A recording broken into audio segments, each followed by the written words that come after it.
This tutorial is brought to you by PE Prep Engine. Free study guides and practice questions at peprepengine.com. Topic 8 of Week 5. Internal combustion engines. We model the spark ignition engine with the Otto cycle and the compression ignition engine with the diesel cycle. Tie thermal efficiency to compression ratio and turn net work into power through mean effective pressure. Real engines burn fuel in a messy, transient process. For the exam, we replace it with an air standard cycle, a fixed mass of air running a closed loop, treated as an ideal gas. 2 cycles cover the field. The Otto cycle is the spark ignition gasoline engine, adding heat at constant volume. The diesel cycle is the compression ignition engine, adding heat at constant pressure. Both obey one master rule. Thermal efficiency is net work over heat in, which equals 1 minus heat out over heat in.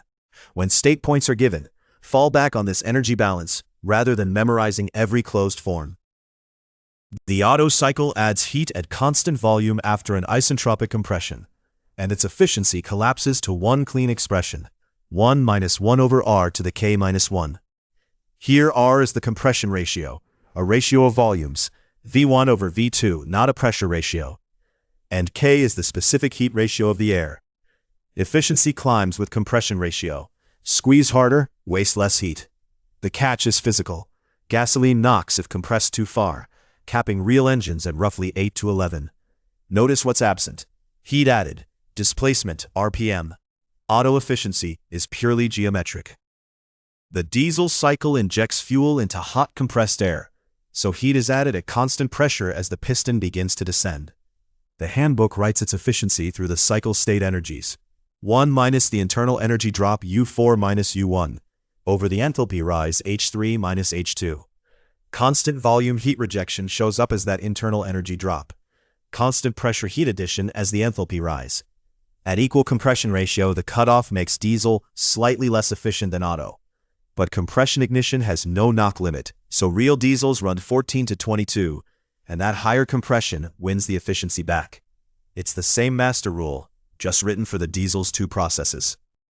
The variable table for every IC engine problem. The compression ratio R, a volume ratio. The specific heat ratio K, the thermal efficiency we solve for.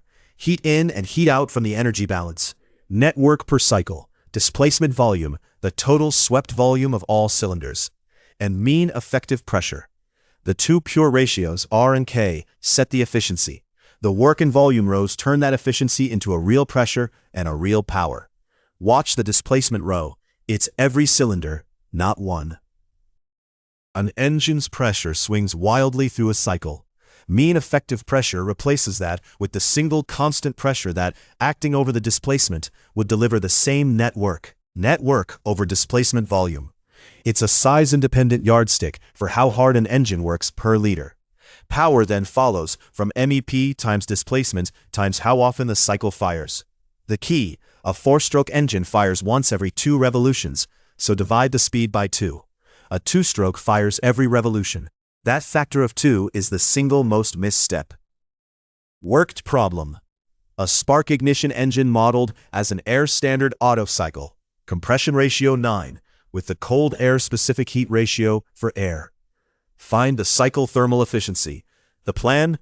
Drop the compression ratio and the specific heat ratio into 1 minus 1 over R to the K minus 1. Evaluate the exponent and subtract from 1. Substitute the compression ratio and the specific heat ratio.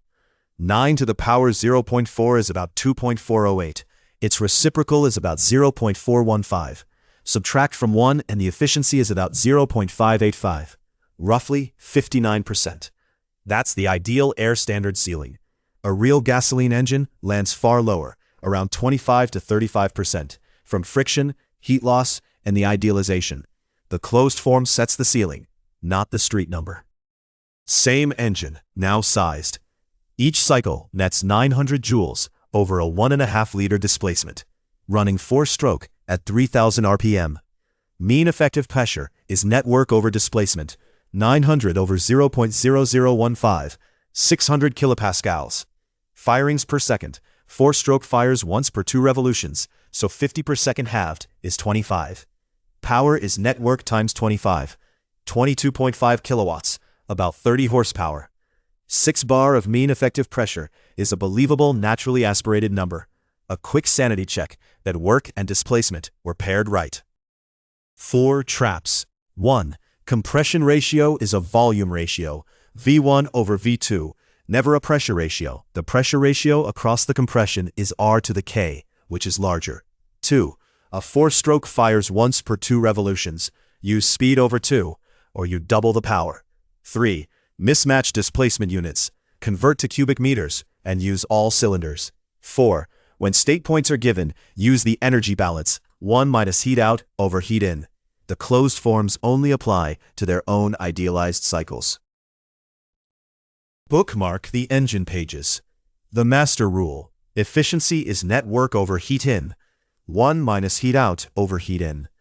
Auto efficiency, 1 minus 1 over R to the K minus 1, constant volume heat add. Diesel efficiency, through the state energies, constant pressure heat add. Mean effective pressure, net work over displacement. And power from mean effective pressure, displacement, and firings per second, remembering the 4-stroke factor of 2. Fold the corners. Most engine questions are decided on these 2 facing pages. You now own the spark ignition and compression ignition engines, the Otto closed form, the diesel energy form, and mean effective pressure feeding power through the 4-stroke factor of 2. The thread through all of it is the master rule, 1 minus heat out over heat in. Next topic runs that same first law in reverse, refrigeration, where we spend work to move heat uphill and rate the machine by coefficient of performance. Bring the air standard mindset. The cycle bookkeeping is identical. See you in the next topic. The full study guide, with every equation and common exam trap, is free at peprepengine.com. Link in the description.